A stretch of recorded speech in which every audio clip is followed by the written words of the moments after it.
Ngayon alam ko na kung bakit nung bata tayo hinahayaan lang tayong maglaro at mapagod at magpakasaya. Kasi darating pala ang panahon na mapapagod din tayo, pero hindi para maging masaya. Mas lamang na yung lungkot. Kaya pala inuutusan tayo ng mga magulang natin noon, hindi para pahirapan tayo.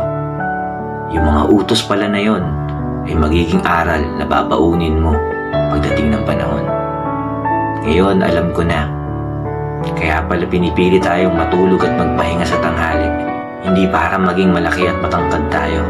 Kasi darating tong panahon na yung tinatakasan nating pagtulog sa tanghali noon, ay hanap-hanapin na natin ngayon.